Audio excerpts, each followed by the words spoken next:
Nandrolone has a reputation as a safe, joint-friendly compound that old-school bodybuilders used for decades without incident. That reputation is partially earned and significantly incomplete.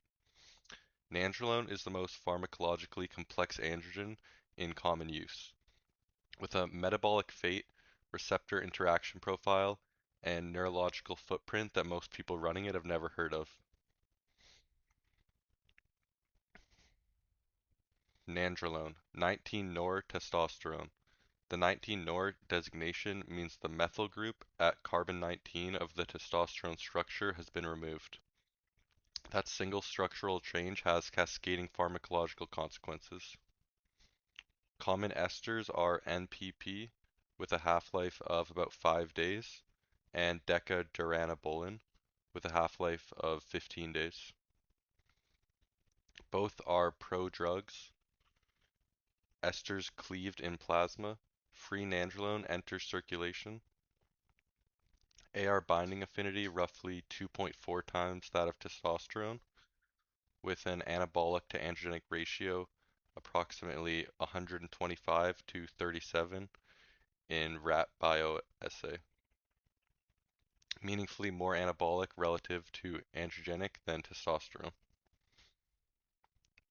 Here's where nandrolone diverges from testosterone in a clinically important way.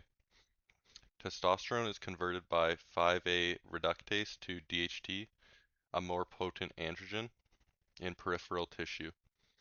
Nandrolone is also a substrate for 5-alpha reductase, but its metabolite is DHN, which is actually weaker at the androgen receptor than nandrolone itself.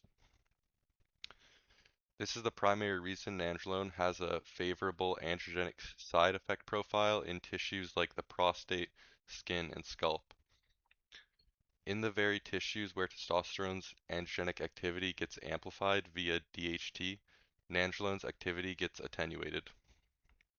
This also means 5-alpha reductase inhibitors like finasteride can paradoxically worsen androgenic sides from nandrolone by reducing conversion to the weaker metabolite and leaving more active nandrolone available. The opposite effect compared to testosterone. Most people don't know this, and it's an important clinical point. Nandrolone does aromatize, but at roughly 20% the rate of testosterone. Estrogen elevation from nandrolone alone is modest. What makes the estrogen picture more complex is that nandrolone has significant progestogenic activity. It binds the progesterone receptor. Progesterone and estrogen act synergistically at the level of pituitary and hypothalamus. Nandrolone's progestogenic activity combined with even modest estrogen elevation can trigger gyno in sensitive individuals, and because the pathway isn't purely estrogenic, aromatase inhibitors alone may not fully address it. This is the Deca-gyno phenomenon that catches people off guard.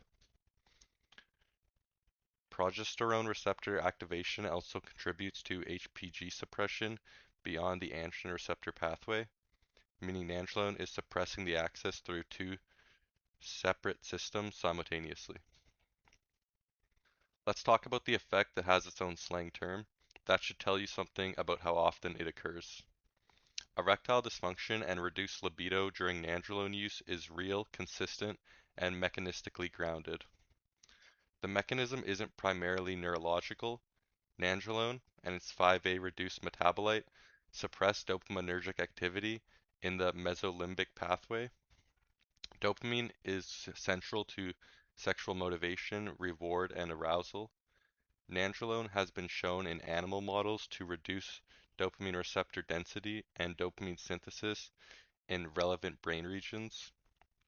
Compounding this, nandrolone substantially suppresses endogenous testosterone, the primary driver of libido in men, without providing adequate estrogenic offset when used alone. Low dopamine plus suppressed testosterone plus normal estrogen plus low normal estrogen is a pharmacological environment that reliably impairs sexual function. The consistent anecdotal solution, running testosterone along nandrolone, is biochemically sound. Exogenous testosterone maintains dopaminergic tone, maintains estradiol, and provides the androgenic signaling Nandrolone's metabolic profile doesn't fully deliver. The effect on joints. The collagen synthesis and joint benefits are real, and the mechanism is reasonably well understood. Nandrolone stimulates type 1 and type 3 collagen synthesis via androgen receptor activation in fibroblasts, the cells responsible for producing connective tissue. It also increases bone mineral density through similar AR-mediated pathways. The joint lubrication effect people describe is partly collagen-driven and partially related to water retention in connective tissue. A mild progestogenic effect. This is legitimate therapeutical benefit. Nandrolone was used clinically for osteoporosis and anemia before those indicators were superseded by more targeted drugs.